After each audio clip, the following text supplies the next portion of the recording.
उत्तर प्रदेश में शिक्षकों की बहाली का मामला यानी शिक्षा मित्र बनाम 69,000 प्राथमिक शिक्षकों की भर्ती।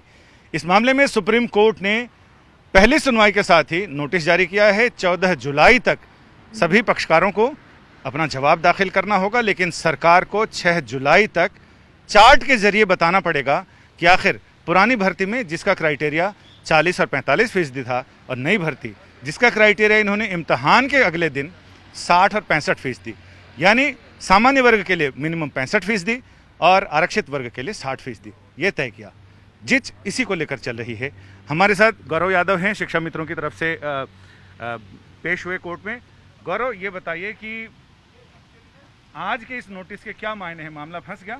हाँ, मामला निश्चित रूप से फंस गया और राज्य सरकार को जो है जो 40-45 से उन्होंने पहली परीक्षा जो सहायक भर्ती परीक्षा थी 2019 को के बाद परीक्षा के अगले दिन ही 7 जुलाई को ही इन्होंने जो जनवरी को जो कट ऑफ बढ़ा दिया था, जो मार्क 60-65 कर दिया था, उसको लेकर ये मामला फंसता नजर आ रहा है।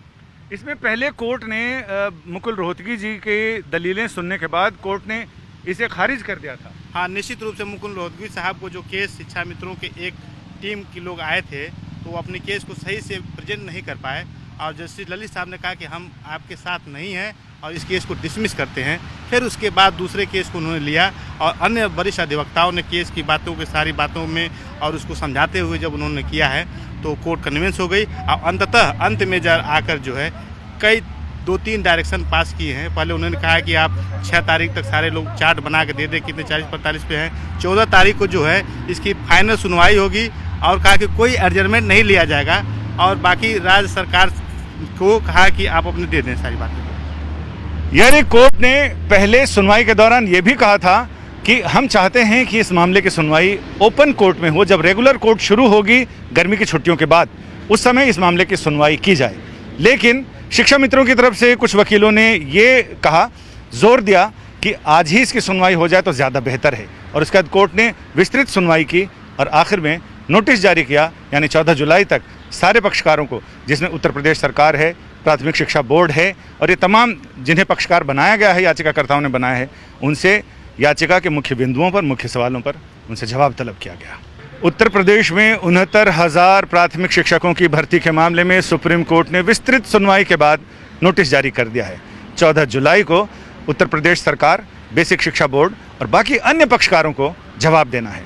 सरकार को 6 जुलाई तक कोर्ट को यह भी बताना है कि आखिर भर्ती के एक चरण में 40 और 45%, दूसरे चरण में 60 और 65% का न्यूनतम आधार तय करने का आधार क्या है, कानूनी आधार क्या है, चार्ट के जरिए कोर्ट को यह समझाना है। अब इस मामले में हम बात कर रहे हैं, बेसिक शिक्षा बोर्ड के वकील हमारे साथ हैं Rakesh Mishra ji. Rakesh ji advocate on record हैं ये उनके। मिश्रा जी, ये बताइए कि क्या मामला फंस गया?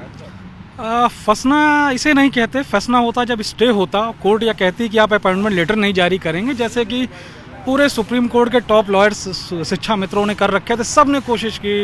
मिस्टर मुकुल रोहतगी का तो मैटर ही आइटम नंबर 1, जिसको आइटम 20 था, जिसको उनका पहला आइटम था और बाकी सब उससे कनेक्ट थे, उसको डिसमिस, मुख्य आइटम उसको डिसमिस कर दिया। का we are not with you, just show us what is there wrong in the impugned judgment. कुछ भी नहीं मिला। उसके बाद हुआ क्या कि मिस्टर गोपाल सुब्रमण्यम इतने सालों बाद मैटर में बहस कर रहे हैं, किसी भी मैटर में उनकी आवाज़ नहीं सुनाई पड़ रही थी। यही हाल मिस्टर दुष्यंत दवे का था। तो कोर्ट ने कहा क्यों ना हम इसको ओपन हियरिंग कर लें।